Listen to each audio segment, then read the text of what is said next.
watching him switch from one computer to the other? I think we're good, but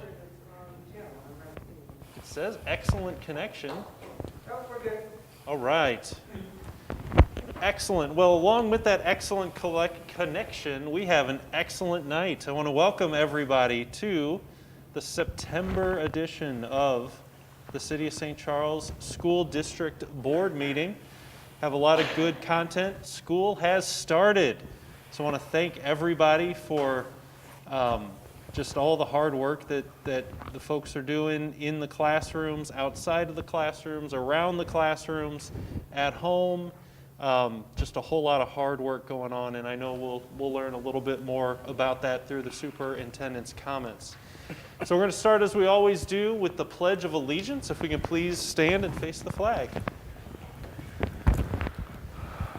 I pledge allegiance to the flag of the United States of America and to the republic for which it stands, one nation, under God, indivisible, with liberty and justice for all. All right, Dr. Seifert, I will turn it over to you. Thank you, Mr. Keene. Welcome to tonight's Board of Education meeting. I just wanted to make sure that everybody knows, especially following from home on YouTube tonight, we're glad you're with us. We are 6 feet distance, social distance here in our boardroom tonight. So if people would like to remove their masks, at least speak, they can. And we made sure that we were 6 feet apart. And you might not see everybody tonight because the dais is kind of spread out a little bit further than usual. But that way we can clearly hear each other and make sure that we are keeping our proper social distance. So again, I want to welcome you tonight. I have a few comments. We are off to a great school start. Thanks to our hardworking staff, we have in-person, virtual, and all-access learning taking place. I want to thank our Board of Education staff, students, parents, and community members for all of their hard work, support, and dedication to the SCSD. We are all essential. As I say, we're off to a great start. I want to make sure everyone knows that our staff is doing everything in their power, making learning happen, in person and virtually, in extremely tough circumstances. I want to thank our SCSD staff for all that you're doing. And I will say this, we are one of very few school districts that's offering in-person learning and virtual learning at the same time. And it is only because of our hardworking staff that can happen. And I want to thank them for that. Brendan's with us tonight from our SCA leadership, and I just wanted to make sure our staff knows how much we appreciate them. I talk about how great things are going, how wonderful things go, and how great and powerful this school year can be. However, I always want to be realistic and make sure people understand our staff, these are some of the toughest learning environment and circumstances they have been under with the virtual piece, with the in-person piece, with technology, a lot of things going on under a pandemic, and it's just hats off to our staff for getting it done. So I always want to be positive, but I also want to make sure we have a realistic picture that our staff, they're getting it done, and it's just remarkable to see. So thank you. We Love St. Charles has been a bright spot for us as well. It's a wonderful organization led by Mark Sikma. It's also in conjunction with our SCSD school parent groups.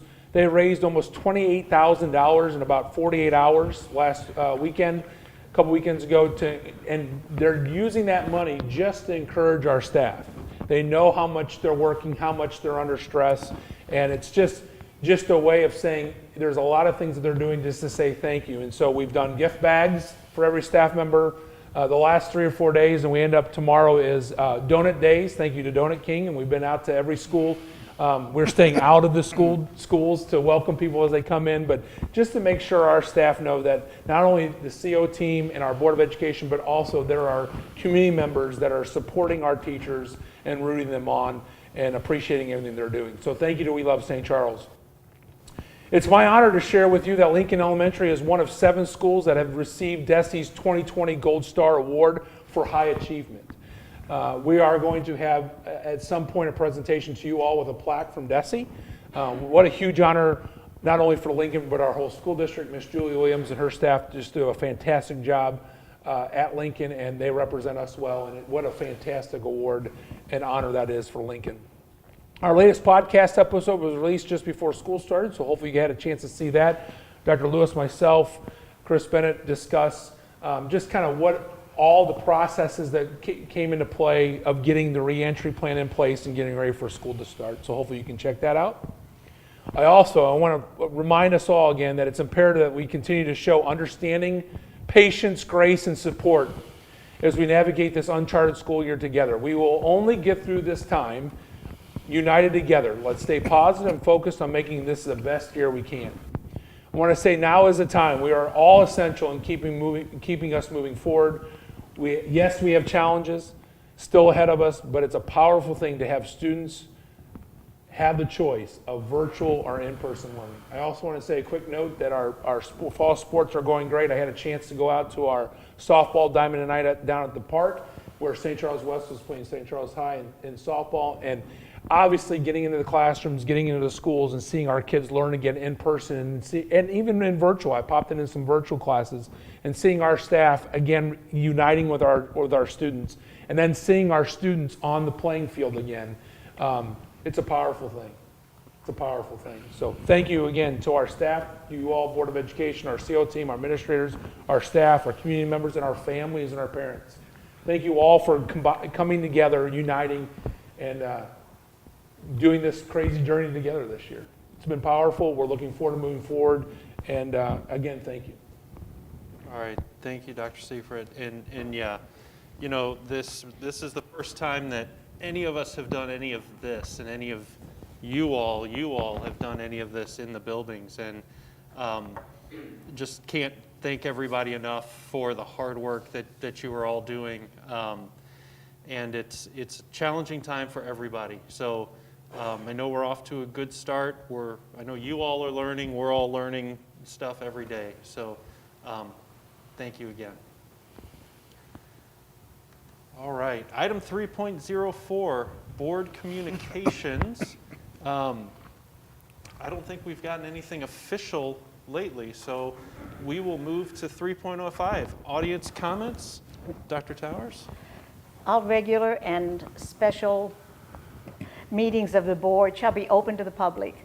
Since the board desires to be a good listener and be responsive to the community, parents desiring to address the board may do so during the time so allotted on the agenda and according to established procedures. During the audience portion of each board meeting, patrons are invited by the president to speak for or against any proposal on the tentative agenda or on any other school concern. The individual is asked to identify himself or herself, limit comments to a few minutes, and avoid discussing personalities. The president reserves the right to limit the number of presentations and/or length of comments. At the discretion of the president, patrons may be recognized at other times during the board meeting. The board is very interested in audience comments. According to the board policy, members cannot respond during the actual meeting. The board will listen to and research all audience comments. If necessary, additional follow-up will occur through district administrators. Thank you very much.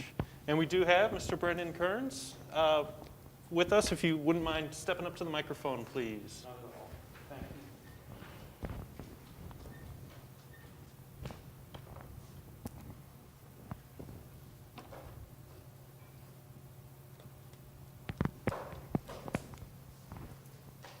I just got to find this on my Google Docs here.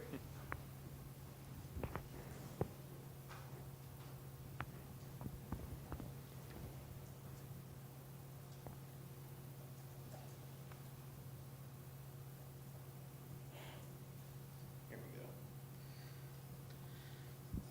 we go. Members of the board and central office, my name is Brendan Kearns, president of SCEA, and I'm here tonight to speak for you for the teachers in our district.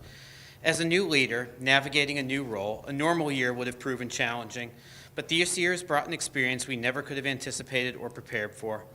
Across the district, our staff, certified, classified, and administrators, everyone feels they are at a breaking point. As an organization, our reps have received numerous tearful phone calls from master teachers who wonder how they can continue or what to do next. We've helped our members navigate the tangled web of sick leave with the assistance of human resources. Our district is feeling the strain of this and doing the best to be there for the kids and community. We believe that to best help our teachers and staff, it would be wise to reconsider the timing of certain non-contractual obligations. They could be resumed when things are in a more functional state, and their postponement would alleviate a huge amount of stress on all district staff. Thank you. All right. Thank you, Mr. Kearns. We appreciate the comments.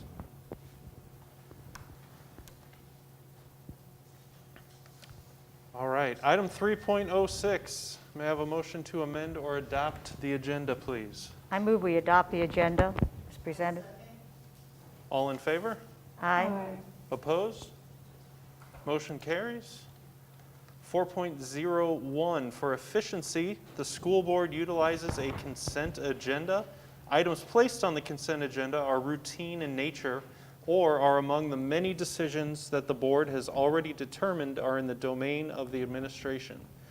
May I have a motion for the consent agenda, please? I move we approve the consent agenda as presented. All in favor? Aye. Opposed? Motion carries. Down to 6.01, audit review report. Charles. Pleasure to introduce our new auditor, Keith Slusser, to you, and also point out that our Director of Accounting, Diane Clubb, is here. Diane is our point person on everything audit, and she's probably, would admit she's probably already started next year's file. Yes? Yes, color-coded, as always. So Keith is a partner with Fick, and Williamson, our new audit firm. So if he looks unfamiliar, it's because he is. This is our first year working with them, but we're very thankful to have you here tonight, Keith. Good evening, everyone. Everything he said was accurate. I'm the new auditor. My name's Keith, and I'm with Fick, and Williamson CPAs. I don't know if you guys probably have digital copies of the audit with you. I should know better by now, but I put down actual page numbers because I'm still a paper person. So I'm going to do my best to tell you the digital page number to go look at, and hopefully I'm not too far off because it's going to require some math on my part. So pages 4 and 5 is the independent auditor's report. This is the meat and potato of the audit. This is kind of what this all boils down to. We have an unmodified opinion, which is the kind of opinion you want to receive. It means we found no departures from generally accepted accounting standards or governmental auditing standards. The 2 pages from there, this is a balance sheet. We combine all your funds together to show one cash balance. So our overall cash balance at the end of the year, about 2 more pages from there, is Keep going. 34 million. Keep going. It's the one that's landscape, Chris. Keep going Keep on. going, keep going, keep going. One One more, more, yeah, right 2 there. more. So- There you go. So we have 34 million in cash at the end of the year. This number's down about 11 million from last year, which would cause anyone their heart to palpitate a little bit. It was almost entirely in the capital projects fund, which means we were spending down bond money, which we had expected to do. But if you were to just only compare year-to-year cash, one would start being worried about something like that. No need to be worried. 3 pages from there is our kind of, 4 pages. One more there. This is kind of an income statement by fund. I mentioned that the cash went down by the $11 million. This shows by fund how the cash moved and how it is accumulated amongst the funds. So you could see the general fund was down about $570,000 after making transfers to the special revenue fund and the capital projects fund. The debt service fund had a positive increase, and then the capital projects fund had a deficit, but it was a planned deficit, spending the bond money. Page, let's say 17.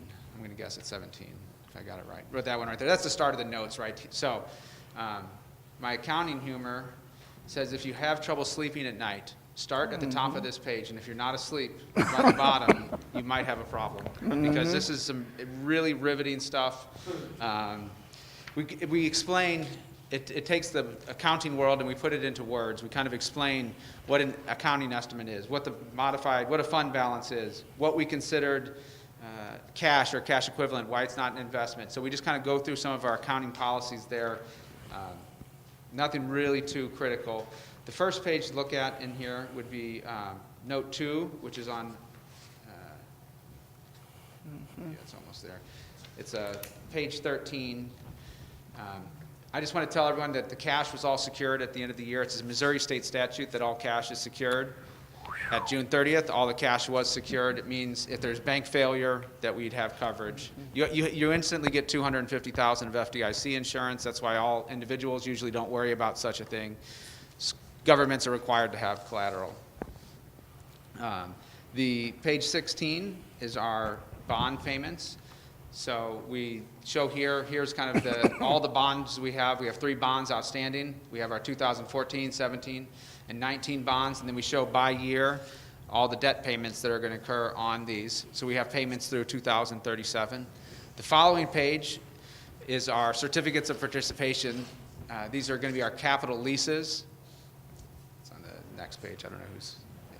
So we have several capital leases for buses and computer equipment right there. So this shows our capital lease payments that are due. This is paid out of the capital improvements fund. So this is not money that we have set aside from bond funds, to pay it. This is coming out of our tax revenue or our grant revenue. The page 20 and 23, which is going to be our budgets by fund. We show here's the original budget, the final budget, and then versus the actual number. The only one fund was over budget, that's the debt service fund, but it was only over budget by about $800, I believe. So it's not anything, that's about 3 pages in from there. So, we have to report that a fund was over budget, but it was such a small amount and we're talking such large dollars. I guess it was $576 if my LASIX is reading properly there. Page 25 is our single audit. So when you have more than $750,000 of federal expenditures, you're required to have a single audit. We selected Title I as the major program. You have to select, let's see, expenditures greater than $750,000 have to be selected once every 3 years. So we had 3 options. We had the child nutrition, we had the special ed cluster, or we had Title I. And so we're kind of just following a cycle that was set by prior auditors. So basically every 3 years, one of these is going to get audited. Next year it might be child nutrition or special education cluster. It's just one of the requirements of, one of the pieces we're required to do it with your audit. Page 33 is our report on internal control.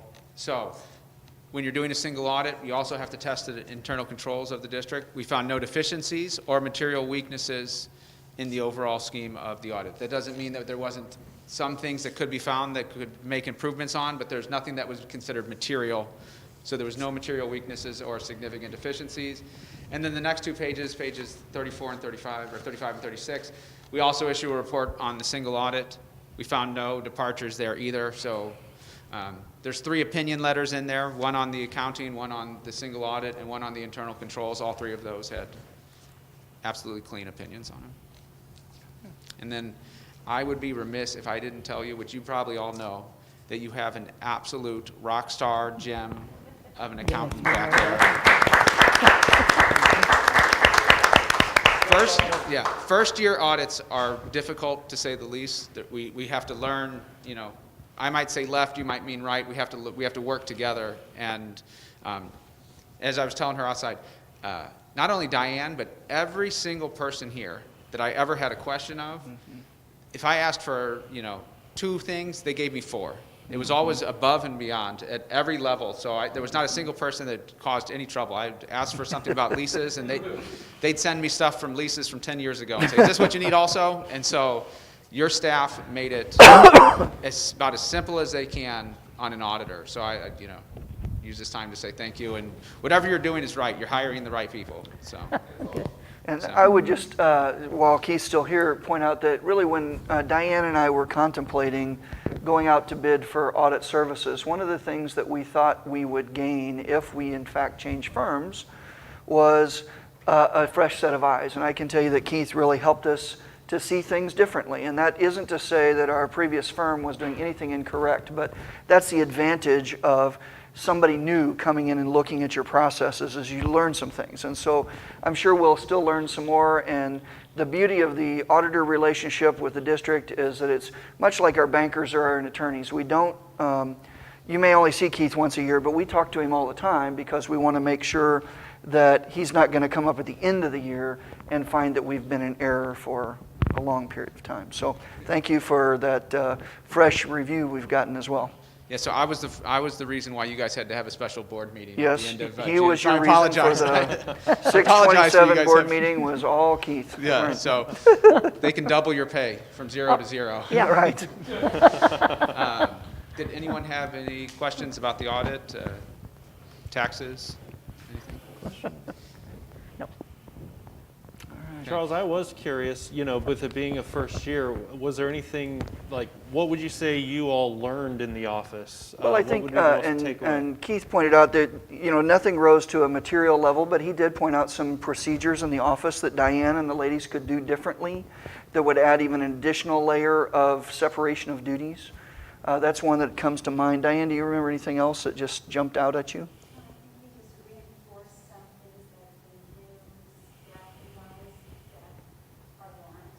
Yeah.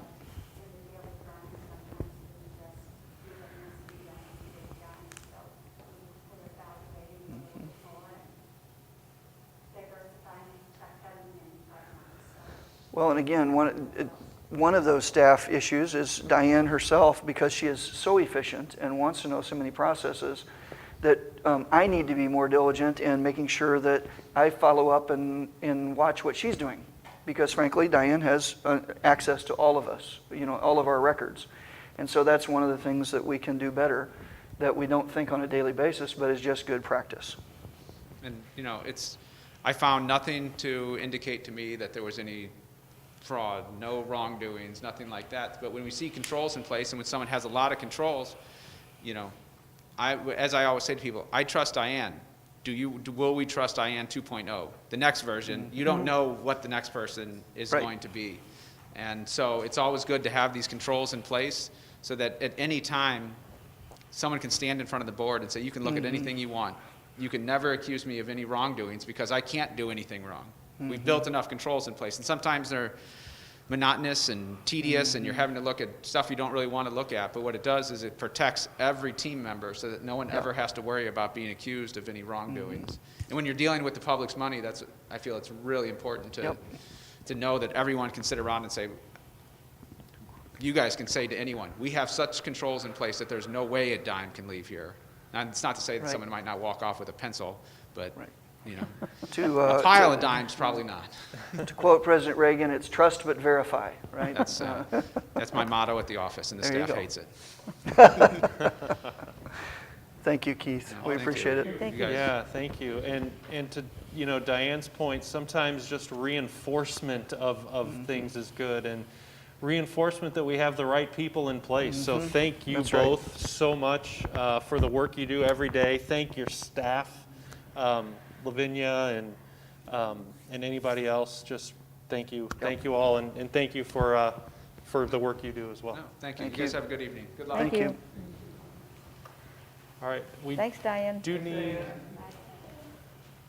a motion, I believe. I move, I Yes, move please. to approve the 2019-20 audit review report as presented. All in favor? aye. Opposed? Motion carries. 6.02 preschool program. Fantastic. Is Danielle going to set it up, or we go I'm going right to set it up, and it's going to be quick. So we're excited to share with you our preschool program review for the last 2 school years, and to deliver that report, Dr. Carrie Holt, our early childhood principal, will be sharing with you our highlights.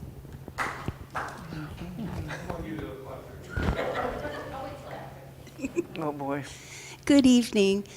Hello, President Keene. Hello, Board of Education. Hello, Dr. Seifert and CO team. I am excited tonight to share with you our preschool program evaluation. First, I'd like to talk about our goals of our program. I think we live it every day, and it's nice to go back and actually look at it and see that we're walking the talk.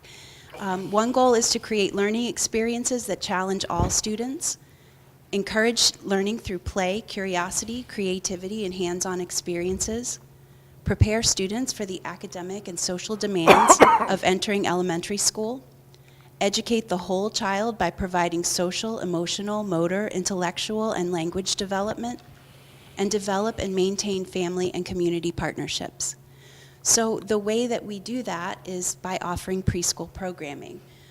Currently, we offer half-day programming 5 days a week. We offer full-day programming for a choice of either 2 full days, 3 full days, or 5 full days a week. Half-day and full-day early childhood special education programming 4 days a week. And extended care is offered from 6:30 in the morning until 6 p.m. daily for families who work.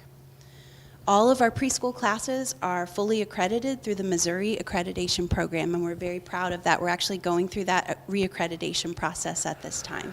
I'd like to share some of our exciting results that are all aligned to CSIP standards. CSIP goal to expand district programming for early childhood education. We're excited that we have increased enrollment in the early childhood special education program from 208 students in 2018-19 to 312 students in 19-20. This is an increase of 50% in 1 year. Another CSIP goal is to use database decision-making teams to use data to adjust instruction to meet the needs of all learners. The Preschool Common Assessment is something that our preschool staff created based on the Missouri Early Learning Goals, and it documents student progress on key kindergarten readiness skills. We met with kindergarten teachers and we said, what are some key skills that you feel like preschoolers should know walking into kindergarten? And those are the ones that we focus on and report data on. The Preschool Common Assessment is given to students 4 times a year to track progress and to create plans for targeted instruction, which we call response to intervention. The growth from October 2019 to February 2020 of students scoring in the proficient or advanced ranges on the Preschool Common Assessment. In the letter recognition skills increased 15%. In rhyming skills, we increased 46%. Developing as a reader increased 53%. Rote counting skills increased 42%. Number identification skills increased 33%. Shape recognition skills increased 25%. Another CSIP goal is to provide alternative programming to ensure success for all students. In 2019-20, Title I scholarships provided free half-day preschool for 62 of our students who met 2 or more of the following criteria, and these are the criteria that are laid out to qualify for a Title I scholarship. They should be 4 years old by July 31st, a DIAL score of 40% or below for a 4-year-old or 20% or below for a 3-year-old, a referral to ECSE by parents as teachers, or the child might already have an IEP for speech services, referral by their parents as teachers, parent educator, the child might be an English language learner, or the child and family might qualify for free and reduced meal program, or receive WIC or food stamps or other social services based on low income. And we also offer tuition discounts for families qualifying for our free and reduced price meal program, and that makes preschool accessible to more families. Of the 312 students attending ECC last year, 48% of our families qualified for free and reduced meal program. Another CSIP goal is to put strategies in place to ensure that all students feel connected and supported. We use a screener called the Devereaux Early Childhood Assessment, the EDECA, and it's a screening tool for social emotional skill development in the areas of total protective factors, initiative, self-regulation, attachment relationships, and behavior concerns.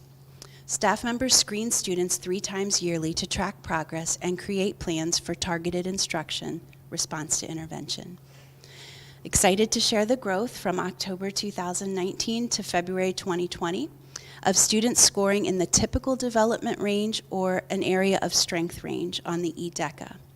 In the area of total protective factors, we increased 11%. In initiative, the student scores increased 20%. Self-regulation increased 9%. Attachment relationships increased 8%. And the amount of students moving into that typical range for behavior concerns increased 10%. The SCSD United Plan has a goal of using data-driven decision-making system to specifically respond to student learning and developmental needs. And how we're doing that at early childhood, we meet in collaborative learning teams. And this has been something that has been a progress from when we first came into the building 2 years ago. This past year, we focused on meeting in our teams and looking at the common assessment. We have grids that are color-coded, and our staff members are easily able to see, as a whole, what skills a class might need additional, what we call Tier 1 instruction in, and also what specific skills small groups of students might need additional instruction. And that's our response to intervention program. One way that we are implementing that is through the use of conscious discipline strategies, and that's our social emotional learning program. Every single classroom in our school uses it. Early childhood special education, even our music and movement teacher, we all use the same language with children when we're talking about how to calm our bodies and how to access the safe place if they need to use a calming strategy. And we're finding that by being consistent throughout the whole building, it's making a big difference with our children and their learning. Opportunities for growth. We would love to expand our response to intervention. I'm sorry, Chris, I'm hopping all over. Okay, good, all right. Expanding our response to intervention program to include family input about children's social emotional development. We use the EDECA now, and teachers do the scoring 3 times a year based on what they see at school. We would love to include the family component of that, where we're asking parents, family members, grandparents to score children on these same things that we score the children on at school. And see, is there a difference between home and school? If so, what are some strategies that we can offer to families that align to what we do at school? Or what can we talk to the families about, like if they're having success in one area and maybe we're not seeing that same success at school? We want to continue to form those partnerships and to continue to build those relationships. Another opportunity for growth would be our focus on collaborative learning team professional development. The first year we met as teams, and that was our focus, and we had professional discussions. The second year we looked at our data, and we looked at areas that we can, as teachers, improve with the data. And then this year we're moving into more of a professional development focus on how we can have our children be able to give learning targets in child-friendly terms. And they do it in kindergarten through 12th grade, and I know we can do it in preschool too. Whenever you walk into a classroom, you will be able to ask a child, what are you learning? What are you doing? And the child should be able to tell you in preschool terms, I am counting, or whenever I touch, I count. And that's a way of showing counting with one-to-one correspondence. So we'll put it in preschool-friendly terms, but we want the kids to own it as their own. And then we'd also like to have children work on tracking their progress on some of these goals. And it might be as simple as letter identification, where they take a bingo dauber and they daub whichever letters they're able to correctly identify, and it makes a very colorful graphic picture. And we count up with them. How many letters were you able to identify? Okay, great, that was 7. We're gonna work to do 9 and focus on 2 letters for the next time that we do the assessment. So those are ways that we can bring what they're doing in K through 12 down to the preschool level. Recommendations for improvement when I have like my big wish, if I could have a wish, I would love to see us expand our kindergarten transition program. That is one of the CSIP goals, is to have transitions between the different levels. And I think we're off to a great start. We have Ready, Set, Kindergarten. Our parents as teachers, staff, has always initiated that. It's been an evening where families would come up and do really fun kindergarten activities. And our parents as teachers, staff realize there's a lot of curriculum in kindergarten that we are not aware of. You know, we know what to do with children ages birth through 5. But we would like to involve the kindergarten teachers in this process and telling families about what kindergarten looks like and what to expect as far as the curriculum goes. So we would love to partner with kindergarten teachers, have them come, spend an evening with our families.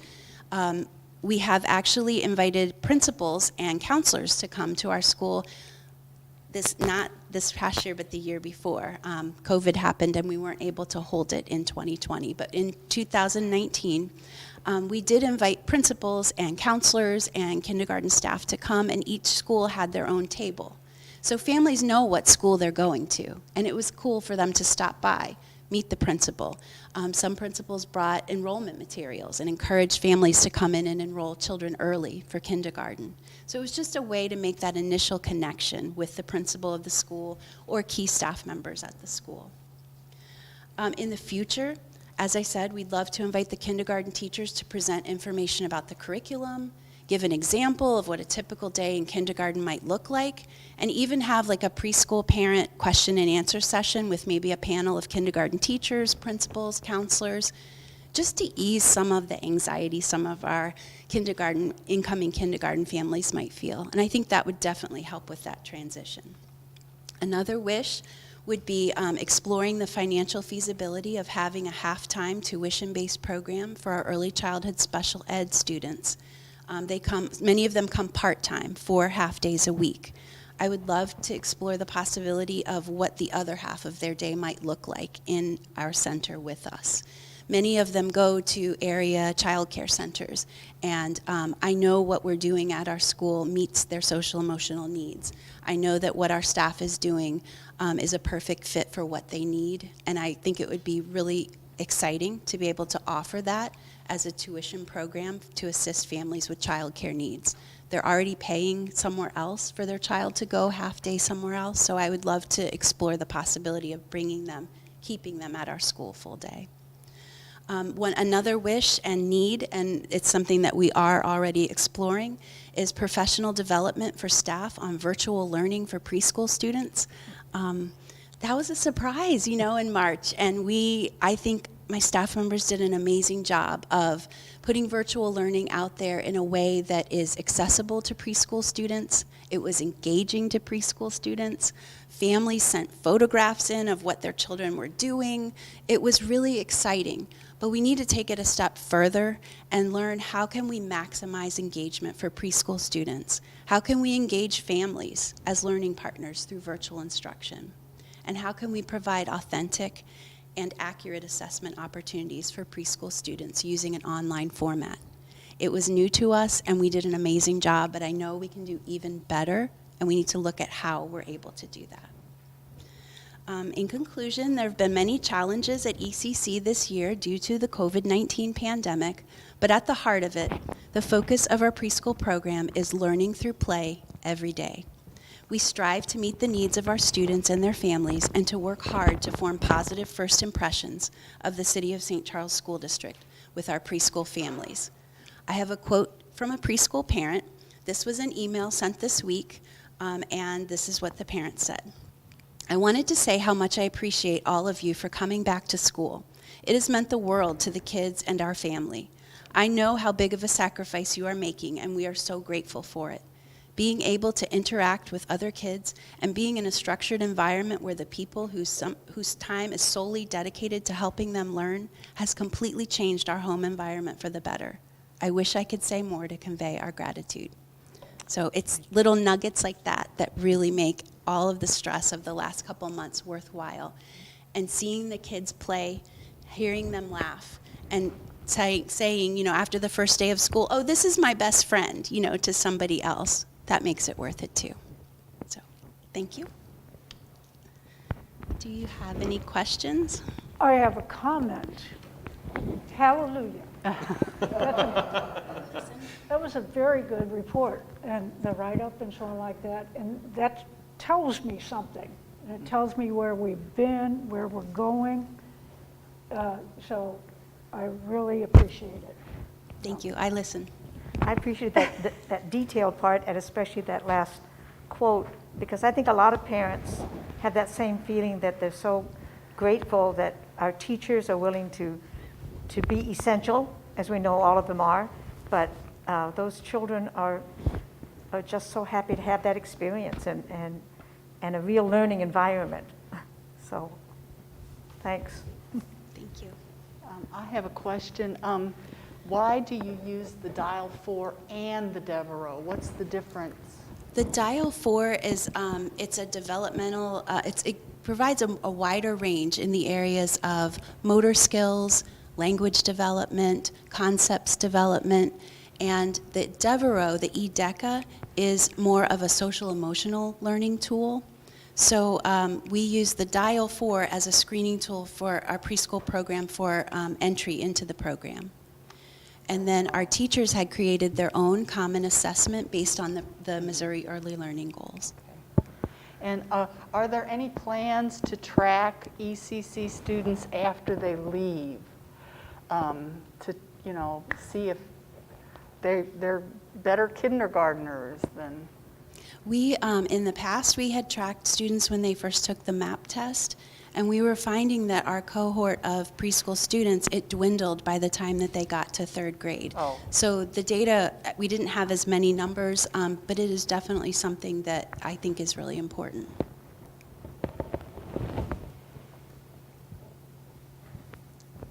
Any other questions? I do want to say, you know, the data for the common assessment, you know, from October to February, really impressive to see those advanced scores go up between the two. And I always, you know, when you think of preschoolers, as you said, it's learn by play. So, you know, I never would want to think of our preschools as, you know, like classroom as we think of older ones, but the fact that through that play-based learning, we're seeing some solid results is really impressive. Thank you. Thank you. Thank All you. right, thank you, thank you. So with that, I do believe we need a motion. I move to approve the preschool program review as presented. All in favor? Aye. Opposed? Motion carries. Thank you again. All right, 6.03, Professional Development Plan. Is that Danielle? It's me with the assistance of Tina Lauer. So every year, the board approves our professional development plan, which this is a very thick document that has a lot of stuff in it, right? So I'm going to guide you to page 29, because that's really where the plan itself starts. There's a lot of information in here, from board policies to best practices to resources, things like that. But the plan itself starts on page 29. And the action plans are revolved around 4 main goals that we have for professional development. And so the first one is around working as professional learning communities in our district, which that's been in place for a long time. Our second goal is around increasing student learning and achievement.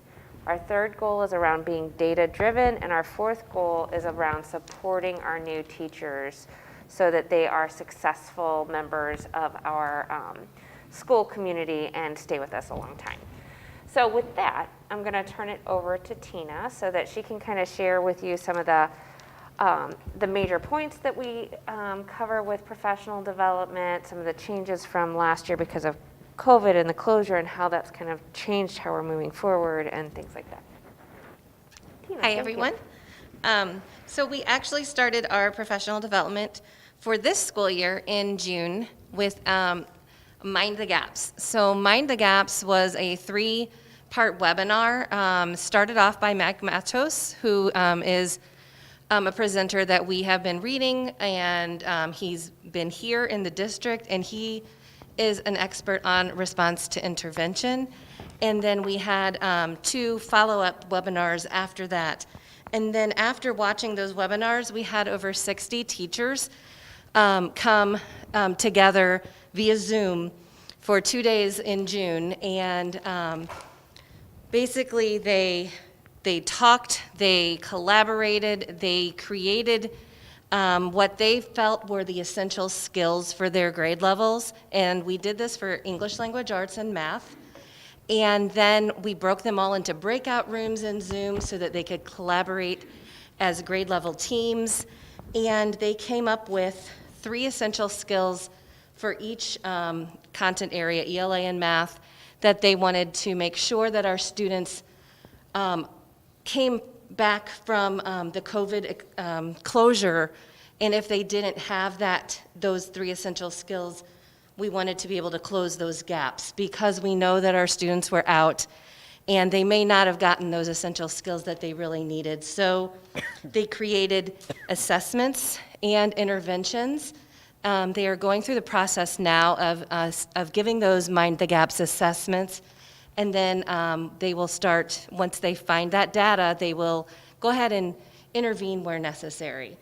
And then after that, pretty much July was just July, right? So everybody took a little bit of break from PD, and then we ramped it right up again the very end of July, and in early August, we started giving professional development on our K-6 ELA, our new curriculum there.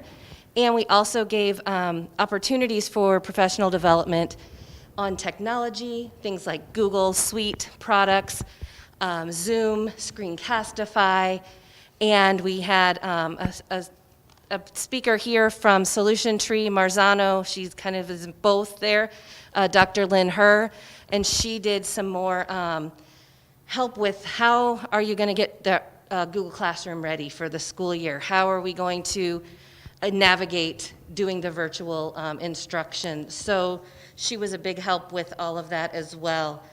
And then we moved right into new teacher orientation, which was flipped this year, and it was through Zoom. We had some pre-recorded PD for them, and we also had some live instruction with our new teacher orientation mentors. We have facilitators, Amy Delaney. She is our facilitator for our high school teachers. Leah Lawrence is our facilitator for our middle school and intermediate. And Pat Steinhoff is our facilitator for elementary teachers and preschool teachers. And so they broke into their own Zooms with those new teachers. They had the content preloaded in Google Classroom. We got them into Google Classroom as students so that they could right away see how Google Classroom works as a student. And then they received professional development from their facilitators for 3 days. And then, then we rolled right into the school year. So those 3 extra PD days that the board gave us, we used those to help our teachers with this new virtual teaching. We found presenters from Education Plus. We brought back Dr. Lynn Herr, and we had morning sessions that were right there through Zoom that they could attend whichever sessions they felt necessary. And some of those were repeated so that if they didn't get it one day, they could join it in on another day. We also created a repertoire of on-demand resources that they can just go to at any time and find those resources pre-recorded on a variety of topics. We have virtual teaching topics, technology, social emotional. So all of those things are there at their fingertips. And we just felt like those 3 extra PD days were very beneficial. Thank you very much for that. And yes. On those 3 PD days, we broke it up into chunks because we really felt that teachers are at different places in their journeys with technology. Some teachers who were in person, all access, might have a different focus than people who were 100% virtual or 100% in the classroom. So we really tried to make it so that they could choose what was right for them or right for their team. And so each of those days, the first 2 hours, we had the district time where they could either attend the live sessions that Tina talked about or choose the on-demand sessions. Then they had 2 hours with their buildings, so their buildings could focus on building-related specific professional development. And in many of our schools, our teachers shared best practices, which is really what we wanted them to do. And then in the afternoon was PLC time or PLT time. And so then teachers were able to get together with their cohorts to cover and work together on whatever it was. If it was planning together, if it was other professional development that they specifically wanted to go through together, they had that ability to maneuver and create that time for what they needed. Okay, so moving on to our plan for the remainder of the school year. it is it's all based on those 4 goals that Dr. Tormala mentioned. PLC collaboration is key to our early outs and our early release days, working together to plan, to look at assessments, to plan instruction, and then we are also continuing to offer PD on virtual teaching strategies, Mind the Gap, trauma-informed instruction, and response to intervention. We are offering our full-day PD day. It got canceled in March because of the COVID, and so we know that we are still not ready to have an in-person. So right now, we are working on flipping that whole thing to a virtual all-day PD day. So we're looking at the sessions that we can flip to a virtual, and we're creating a schedule so that teachers can attend. This actually is going to give, we usually have like cutoffs of how many people can go to a session because of how much space we have in a classroom. Since it's going to be on Zoom, we're not going to really have as much difficulty getting as many people in that want to see that presenter. So we are working right now on flipping all of that, and we will have more information about our full-day PD day within the coming weeks. And then again, our early release days, our district-wide early release days, we have at the K-6 level, we do have some still PD on that ELA curriculum planned. We have our collaboration with our PLCs planned for those early releases, and any other PD that the PLCs or PLTs deem necessary for their teams. Well, a lot happens, right? There's a lot of time, a lot of support. We're lucky to have a calendar that allows us to have early release days or early outs because the high school some of our time having that common planning time, more professional learning community. So, and then the extra days were a wonderful asset. But I have to give some credit to the District Professional Development Committee, to Tina Lauer, who helps spearhead that. She's one of the most organized people I've ever met in my life, to be able to kind of coordinate and put things together so that we can have tons of options for people. And she tries to make it as seamless as possible for them to be able to have access. We also have a support staff academy for our support staff. So on that October 30th day are different types of support staff individuals.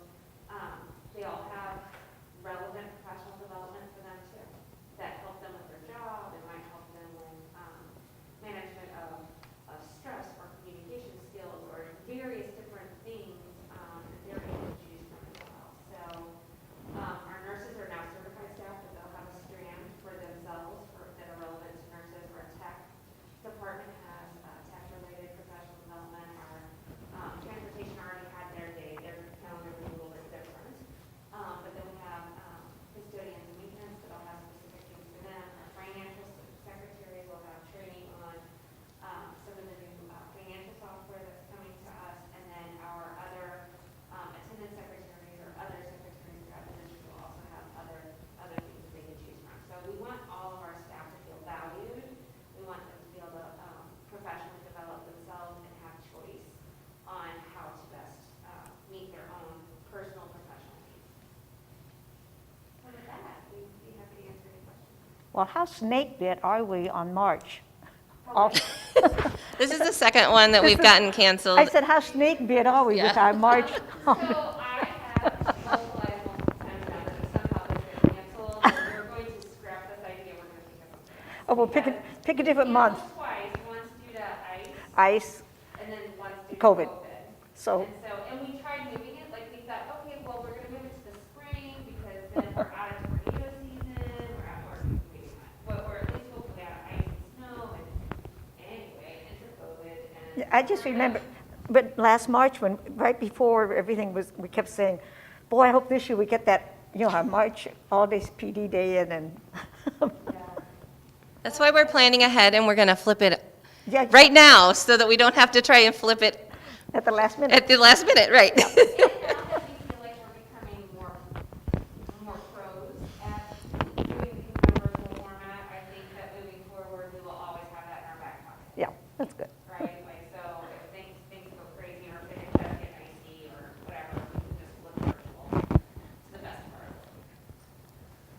Yes, the professional development that we just basically did on the fly to help us with virtual teaching in the spring has really helped us with learning how to do this in the future. So we think that we can do a great job flipping the whole PD day virtually. So I know that it's going to be a great day.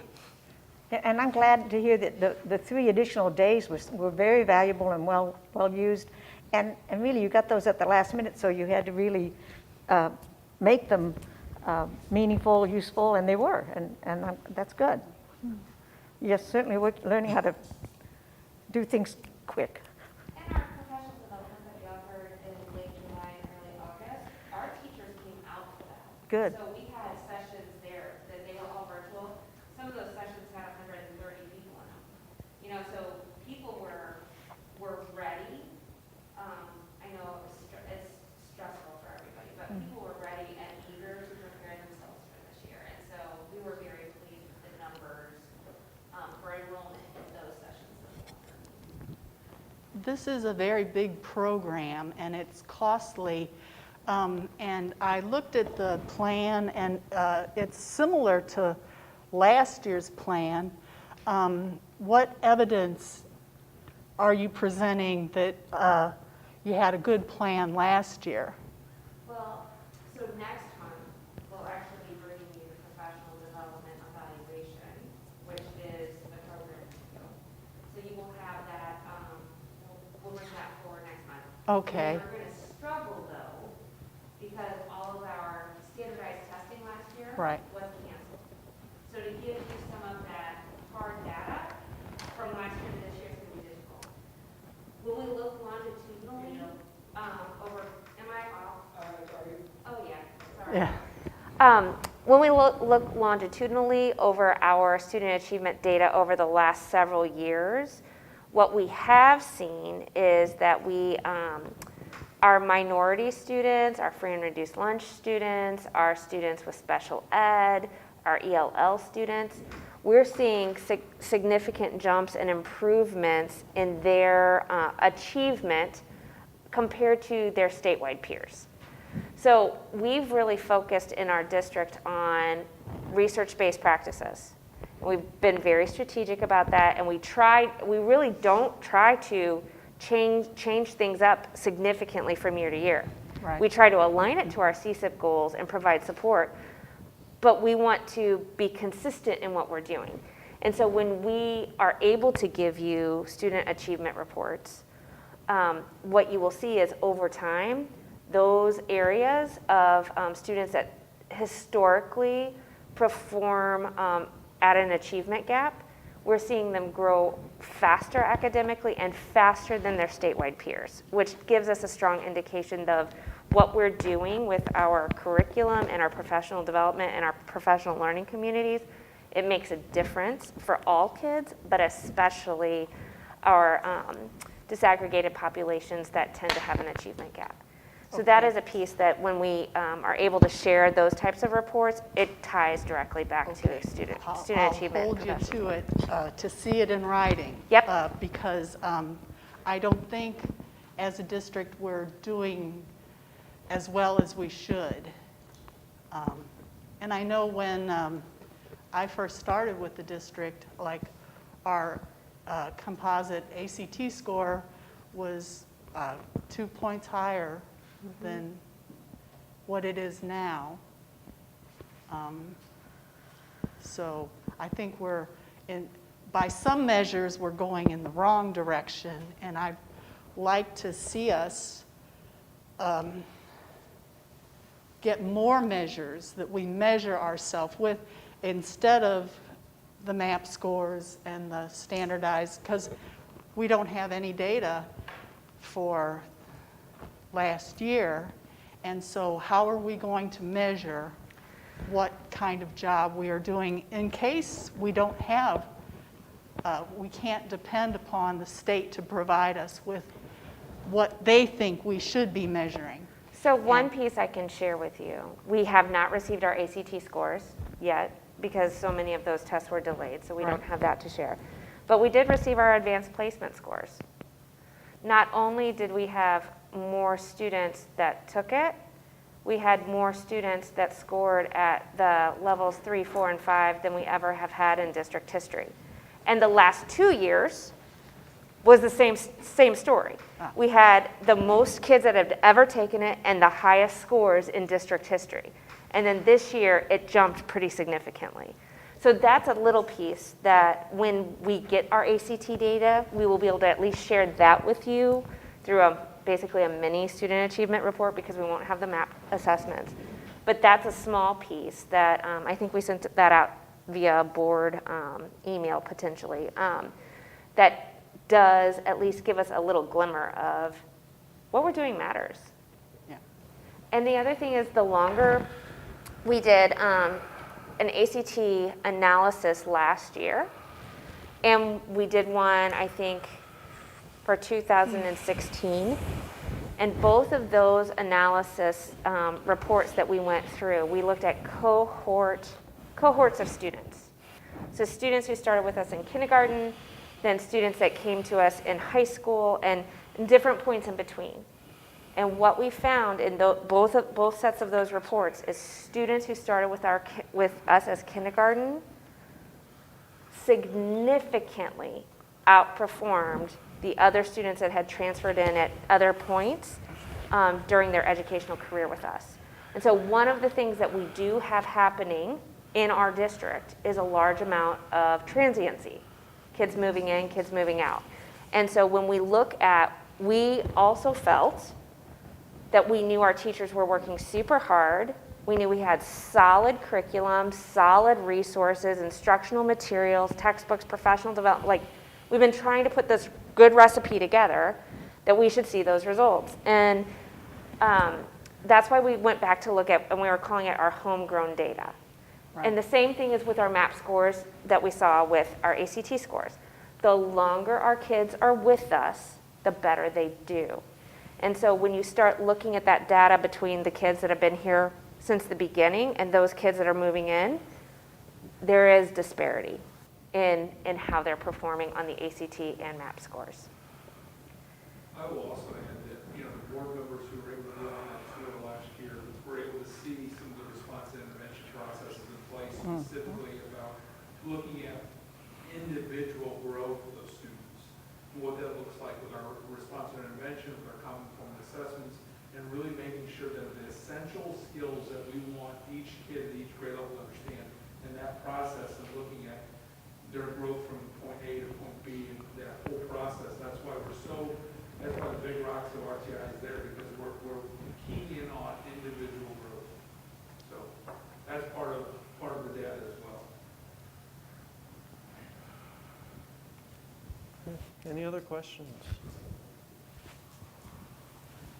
So just an observation that I wanted to share, and going back to those 3 days that we had given to the calendar, and I think that was the question: is 3 days enough? We know that, especially with the all access plan, something completely new, and while I am sure it is not easy, from my 2 daughters who have classes that are all access, they tell me how seamless it is, and how the teachers are not that I would expect them to tell the kids that they're struggling, but they're doing a really good job.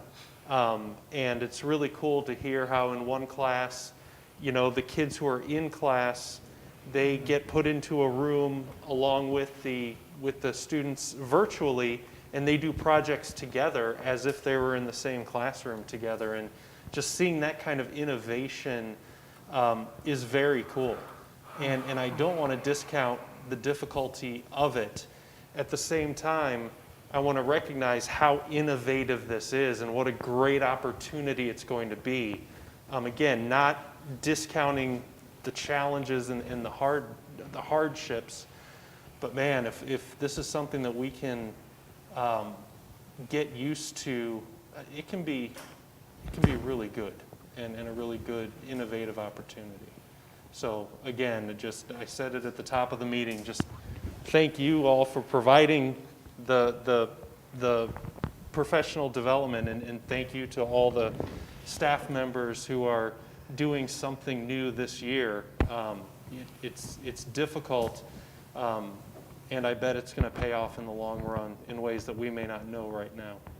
So thank you. All right, with that, if there are no more questions, I do believe we need another motion. Thank you. Thank you, Tina. I move to approve the 2020-2021 Professional Development Plan as presented. All in favor? Aye. Opposed? No. All right, motion carries. Policy changes, first reading, just a couple of them. I have a question. BBFA. This is the one where made it clear that the board is responsible for setting an appropriate limit on gifts and gratuities that may be accepted. And did we set a limit? Well, it's MSBA creates it, and if we approve it, then technically we're setting it. If you want to dispute the amount, we can certainly talk about that. What is the amount? Pardon? No, I'm not. Please? Okay. Yeah, what is the amount? Because I thought I looked at the, whatever that policy is, and it said in there that the board is to create. I believe that's in the level. procedure. Pardon? I believe it's in the procedure, and if memory serves, it's no more than $100. Okay. So, but we didn't set that, right? Who set it? Well, it's in the procedure, so you can certainly change it, but it was the suggested amount from MSBA, and so when we adopted the policy, we had used the procedure. Okay. Works for me.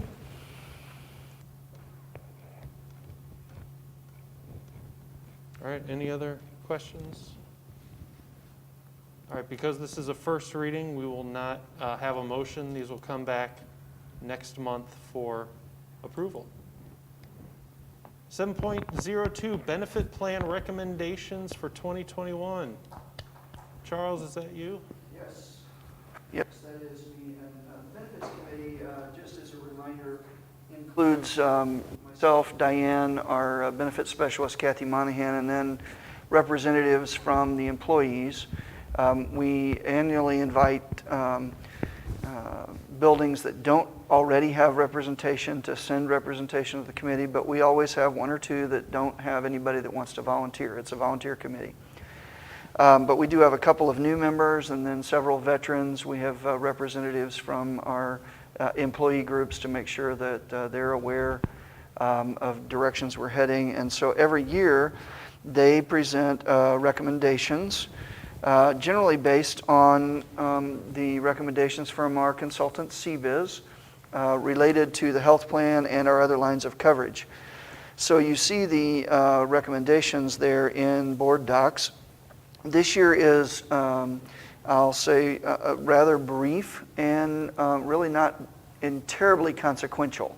It's not, we're not changing a lot, changing any carriers. We're not doing anything significant in terms of plan design change. And I tried not to bury the lead here. So the big dollar driver is in number one. Our health plan, as you're well aware, is self-insured. We hire UMR as our third-party administrator. We rent the United Health Network in St. Louis. We contract with Employers Health for access to our PBM. We purchase stop-loss insurance also through UMR. CBiz helps us supervise that, all of those operations. And so last year we were able to approve no increase in that plan. That's the first time in my tenure here. But medical trend is still running at about 9% nationally. CBiz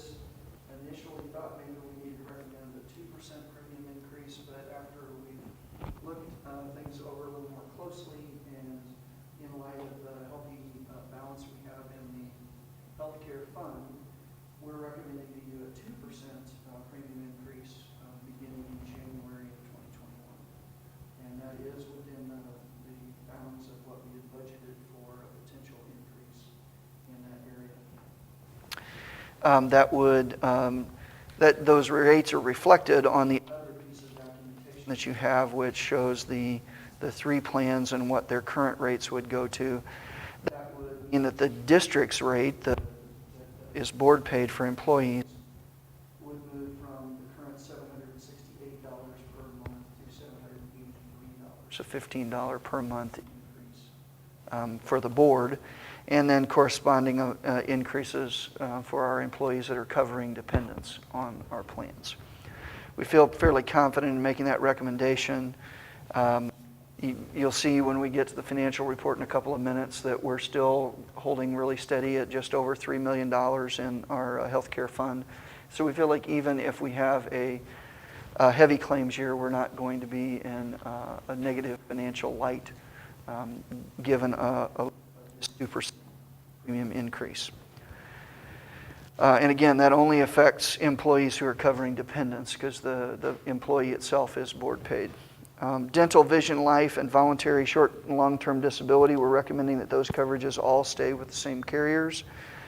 Dental is going to go up 9% with MetLife. We did bid that out to other carriers. We're in the 3rd year of a 3-year agreement with them, and everybody else was higher. The insurance market is pretty hard. Vision remains at no cost increase. Life and voluntary short and long-term disability actually will drop in cost for the going forward. The bridge continues to provide us with good healthcare options, and we're continuing to explore some other service additions and partnerships. I really feel like there's fairly significant possibility that we will be bringing to you for approval, partnering with another public sector entity in our area with the bridge very soon. I can't share more than that with you because they haven't moved forward, and of course their governing board would have to work with that as well. But I think that's a real possibility. The advantage to us would be higher utilization and probably a recommendation for moving from a 30-hour-a-week clinic to 40 hours to accommodate another group of folks using the clinic. That flexibility then extends to our folks. They get a broader array of hours to pick from as well. Telehealth has really become a major point of emphasis for the bridge. We had already a wraparound service through MD Live, but now we have the ability to have telephonic or video visits with our provider, Tracy Wagner, at the bridge as well. So that has been fairly well received by our folks.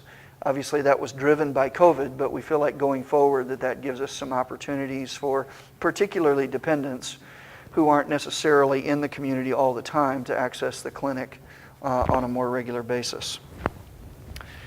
Point 4, I just added in there because fully 1/3 of all of our cost in our medical plan is pharmacy benefits. That is significantly higher than similar sized and aged public sector groups. We are going to continue to work with Employers Health on ways that we might be able to reduce those costs. But just as a reminder, I wanted to point out that under our previous arrangement where Anthem was providing those services as part of the bundle, we received no rebates. So at least we are receiving those rebates, and we've received $438,000 in pharmacy rebates this year already. So we feel confident that was a good decision. Just as a reminder, these are kind of those statistics that you think, oh, that can't be true, but it really is. If you look at our top 19 users in terms of pharmaceutical cost, that's fully 2/3 of our expenses in pharmacy. If you look at the top 3 individuals, it's fully 1/3 of every dollar we spend in pharmacy. However, to put that in quality terms, those top 3 are all doing really medically very well, and so on the medical side of the ledger, they're not having to go see the doctor, they're not having to be hospitalized or receive treatment. So we are paying an extreme extreme amount on pharmacy, but on the other hand, they're helped as long as they're on their regimen. So that's always the balance. Number 5, I was so excited last year to point out we were going to add a Medicare Advantage, and not one retiree took it. So we discontinued it for at least the time being. That's something we probably will go back to and look at again. But I know that just enough to know that Medicare presents a tremendous array of options, and so we thought maybe we could simplify it for people, but apparently we either added to the confusion or it wasn't as attractive as we hoped. So we really well with the Benefits Committee continue to explore innovation as well as ways to use our benefit plans as part of the package of salary benefits that Rodney uses all the time to attract teachers and that we want to use to retain them. We know that attracting and retaining employees is part and parcel of our CSCP plan and is the way we use it to people who are in the organization. This is very expensive, but it is certainly worth it. So that's our recommendation tonight, is that you approve everything else essentially remaining the same, but a 2% increase in health plan for employees.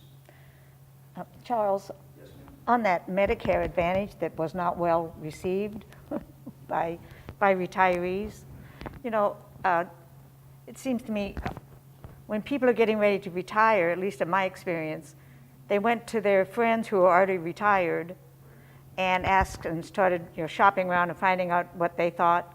And of course, if this wasn't in, if retirees who are already using some plan didn't have this one in their repertoire of recommendations, a lot of people would say, well, I don't know about this one. I think I'll go with the one that my best friend told me about. Or I something. think that's what happened. And as several of you are aware, because you're PSRS retirees, you know that you have a statutory right to remain on the plan as long as you continue to be on it. And that's a great benefit to our folks. It just becomes very expensive. And so Medicare age 65, when you have to go on primary Medicare Part A for hospitalization, is a natural point when people might look at reducing expenses some other way. And so that's what we thought maybe would be attractive about it, but we'll continue to look at that and maybe pull our retirees a little bit more before we come back with anything else.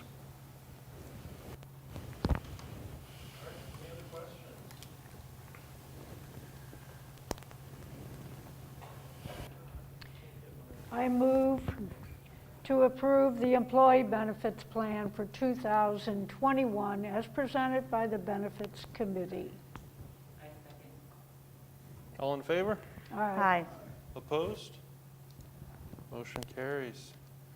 All right. So 7.03, so just to remind everybody, because I work for Edward Jones, and Edward Jones sells bonds. Not ours, but Not lots. ours, but still, I cannot participate in the bond issue discussions, vote on, for or against, because this is just information and discussion. I will go ahead and stay in the room. But when it gets to the point where we do have to start voting on things as it relates to the bond issue, I will step out and I'll let Donna kind of run that number. And it's just simply per my compliance department at work, potential conflict of interest.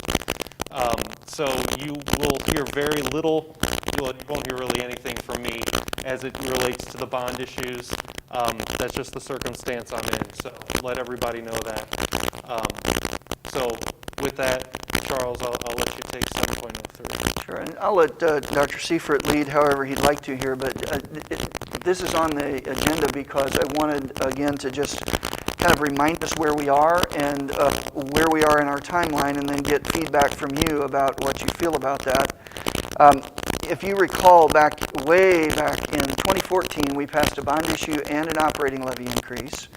2017, we passed a big bond issue, $47 million, and that's what we've just finished spending. In fact, we'll probably pay the last check next month to Wachter to finish up the projects over on the west side campuses, and then we'll be done with that project. In the meantime, we've also been planning this with this idea in mind that 75 cents we've got in the operating levy allows us then to every 3 or 4 years come back to our patrons without asking them to raise their taxes. And in doing so, then we put a lot of the capital improvements into the debt service budget rather than trying to run them out of the operating budget. So you saw in the tax rate hearing tonight, we put 20 cents into the capital projects. About 5 cents of that is paying for our buses and our other capital leases. About 10 cents of that goes into our buildings every year, but that's really only about $1 million. And that is regular time maintenance projects, but it would be very difficult for us to do a lot of these larger projects without using a regular cycle of bond issues. It's not that we can't do them, it would just pinch us into operating money in order to do it. So as we've been preparing, one of the very first things that I challenged Josh Schaefer with when he came on board a year ago was to work with our architects, our engineers, and our roofing consultants to develop a long-term plan. And so just looking at things that those consultants to our district say, hey, these probably need to be addressed in the next 1 to 3 years, we are up somewhere over about $30 million worth of work. Now you may say, how in the world is that possible? Well, you think about the age of our buildings. Early childhood is a 2018 building. The building we built prior to that, the next newest building, was Willie Harris in 1993. Prior to that were some big additions, but the next building before that was West High in 1975. So we've got buildings that are aging, and aging buildings come with aging systems, aging roofs. And so as I've categorized where we need to prioritize money, it's probably not in additions, okay? And we already knew that was probably the case. But given the fact that we have 70% of our people in-house and 30% out, I don't know how that figure will change over time, but I suspect that we'll always have some students virtually. So we may not need to build more space, but we need to make sure that the space we have is set up appropriately for the way we're teaching students now versus, say, in 1960 when Hardin Middle School opened. And so that's where we've asked the principals to get a group together that will then bring DHA in to talk with them about how they're using the buildings. On the other side of the equation are these HVAC systems that need to be replaced, roofs that need to be replaced, pavement that needs to be replaced. And then you've got things that, you know, you can delay, but you can only delay so long. For instance, tuck pointing on all of our brick buildings, flooring replacement. You know, I'm, as much as anybody in the room, I'm glad we don't have asbestos in our buildings anymore, but a good asbestos floor would last 60 years. One without asbestos in the mix is lasting about 25 to 30 years. And then we have some inferior product that is all through Hardin and the common areas at West that we can delay a little while, but it's in terrible shape and is going to begin to look worse and worse and worse over time. So when you put all that together, what Josh Schaefer and I have been trying to do is get this list of things that we can say, hey, we already know these things about your building, and then bring in a group of staff and parents and the principal to say, how are we utilizing the building? And then marry those two lists together to come up with a list of things that we believe are the priorities that we might want to put on a bond issue. And again, all of my planning at this point has been towards an April 2021 bond issue, where we would develop a list, bring it to you as a board, and then for your time frame, I think you might be able to act in January, but probably more likely need to act in December to determine how much and put it on the ballot if that's what we're going to do. And then after that, then we would have to work as a community to express those needs to our public. And I think that in 2014, we told people we needed to better secure our buildings, which was the truth. And so in 2017, our big emphasis was early childhood and continuing those security improvements. I think probably our story in 2021 is going to be stewardship of the buildings that we have. St. Charles High is a fantastic building. Lincoln's a fantastic building. All of these buildings that we've built since then through the 60s and 70s are great buildings. But if we want to use them another generation or two, we need to continue to replace these systems and be gentle to them, replace finishes. We've got a whole set of folks that are very jealous every time they go into Carey's building or into Coverdale because their buildings don't look like that. And so aesthetics is not the most important thing, but it does matter. And we need to make sure that our buildings look as nice and operate as well as they can. And so that's kind of the setup. I don't know, Dr. Seifert, anything you'd like to add on that? I just think that we look at some of these projects and getting the buildings up to where we need them to be. Sometimes that's not as catchy as a brand new ECC building or something like that, but it's just, there's obviously with the systems and things that we need to upgrade, that they're just as obviously as important as a brand new facility. So we obviously would not bring it to your attention if we didn't think it's the step that we needed to take. So. Well, as someone that, all of us that live in the community, not just as board members, but just people living in the community, when I hear maybe the emphasis is now it's good stewardship of our possessions. That's what we do with our own homes, and that's what we should be doing with our schools. So I think that's a good, I like that line. Well, I think to that end, everything that Mr. Schaefer has tried to really emphasize with our principals and with his staff is we want our buildings to look as nice for the public as we can. Mm-hmm. Sometimes they look used because we use them heavily, right? But we want the appearance to be nice. We want people to feel happy when they come into the building. So some of that is making sure the lawn's cut and the bushes are trimmed, but it's also what the principals are doing inside the building and how do they greet people and how do the secretaries deal with folks. And so all of those things, I think, go into that big bucket of stewardship and doing it nicely and well. But again, related to timeline, I think then next month in October is probably where we would want to engage with DHA in these groups, small groups, probably 4 to 6 or 7 from each building that would include the principal, staff, and some parents to kind of talk things through and then create this list in November that then we would bring to you for consideration. Other thoughts or questions?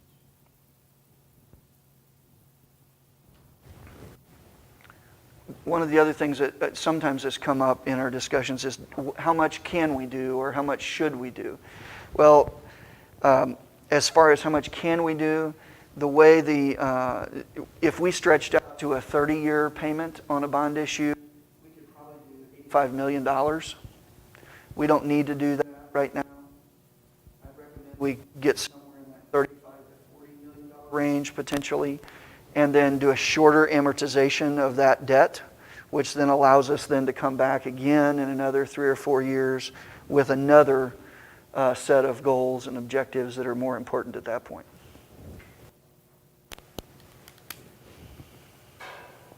I think that was kind of our plan all along, smaller amounts, and then systematically keeping that kind of a maintenance, not maintenance, but a schedule going. Yep, for sure.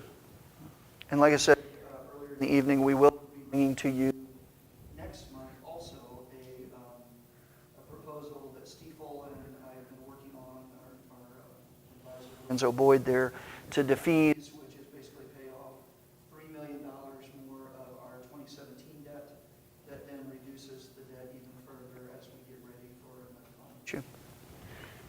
and I don't remember, because it's been a while, but talking with friends in other districts who absolutely scrambled and tried to, technology issues came up for them, and we were much better prepared having looked at that a couple of years ago. Yeah, it's never perfect, but we've had pretty good abilities, and again, that's another area that we'll have to look at, making sure we keep up. All right. So that's just a discussion item, no action needed.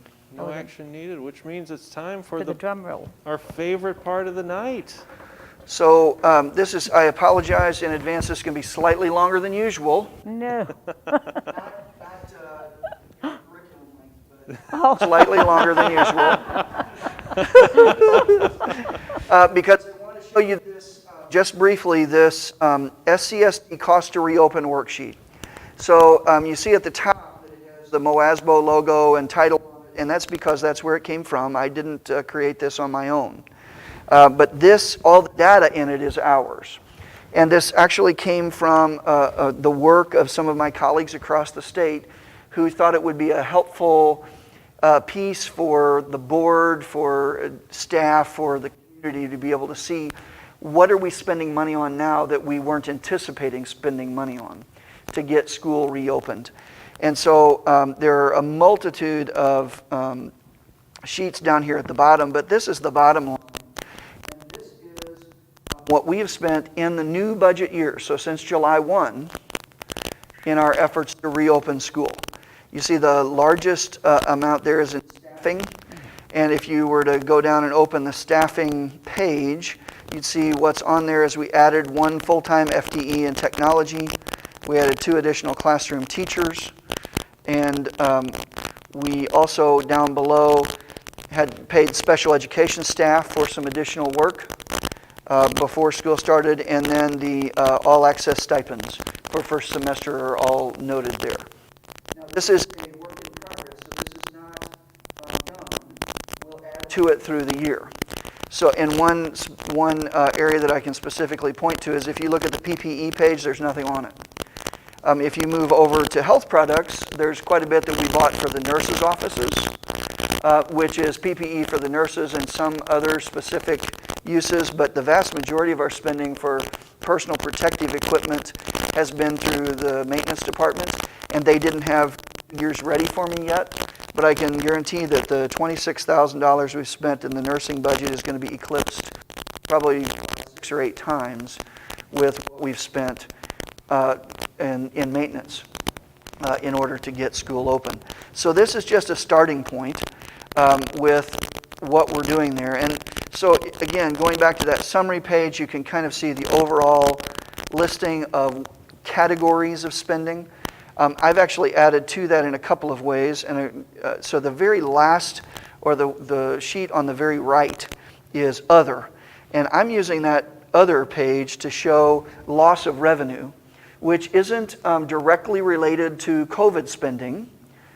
So it does not flow into that figure on the front page, but I wanted to capture that somewhere. And so particularly in 4 specific revenue codes, 5311, which is state formula, 5319, state gaming revenue, 5312, which is transportation, and then 5113, which is Prop C, which is sales tax. So you can see thus far this year, we're off about $497,000 in revenue in those 4 budget items. And I've picked them intentionally because those are the big ones. And so this is big rocks, to borrow a phrase from the boss, rather than all of the revenue sources. But these are the most important ones right now. As we go on, we'll update those as well. When we get to property tax time, then I'll probably add in the property tax payments as well. I don't expect that those will be off this year, but if they are, then we want to capture that. But I did, not on your front page, but on mine, I've added that in. So you can see there that The $450,000 so far that we've booked here, divided by our 5,000 students, is an average cost to reopen of $89.66, $90. The revenue loss, if you add that in and divide that by the same students, is $99 per student. So overall, we're about $189 per student to the negative compared to what we would think we would be in a normal year. And so again, that's not to ring a huge alarm bell. It's just information that I thought would be helpful to. It's all in the finances that you see month over month, but this is just capturing it in one spot. And Charles, I can work with you too, because in curriculum, we've had some fairly significant Right. purchases from, while he showed, I think, two additional staff. Right. We repurposed about 14 or 15 staff members that weren't in classroom positions that now are at the elementary level to accommodate the separate virtual and in-person teachers. So that required significant teacher material purchases.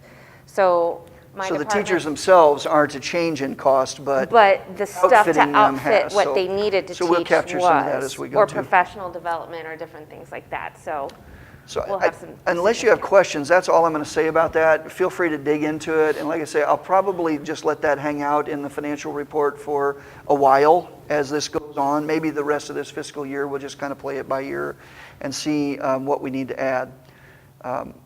But otherwise, I'm going to scoot over to the normal report unless you have questions at this point. Okay. So, and I'll try and breeze through this for you as quick as I can, but certainly ask your questions.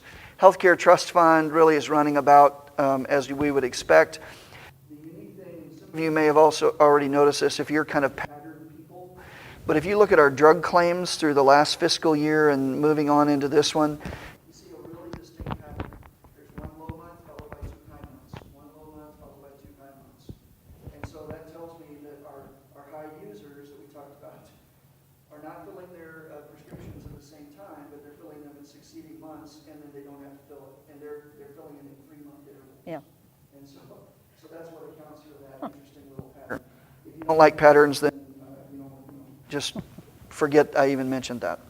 But anyway, we're right at $3,064,000 in the fund, and I think we feel pretty confident that we'll be in good shape in that fund going forward. Month end for August 2020, just a couple of things to point out. We don't have any county revenue right now, and that's perfectly normal. It looks a little odd to have a goose egg there, but county revenue really only comes in 2 areas: fines and forfeitures, which ought to be coming fairly soon, and then state assessed railroads and utilities, which will lag a little bit. But it's not unusual to see that, even though it looks kind of funny to look across the line and see nothing. And then state revenue, again, just because I'd pointed out just previously, it's down a little bit. I wanted to highlight that line for you. And then looking at year end, again, there's really nothing extraordinary here except that you'll see a marked decline in capital spending this fiscal year just because we are at the end of that 2017 bond issue out of money. And then finally, projected fund balances and budget adjustments this month. You see we added $53,000 in projected revenues and $450,000 in expenses. So the projected ending fund balance right now, I don't know is accurate enough to worry about at this point, honestly, but it's there for your information. What can I answer for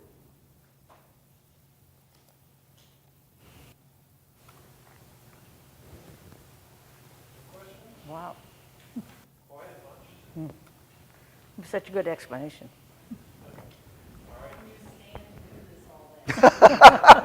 Some days I can't, Ellen.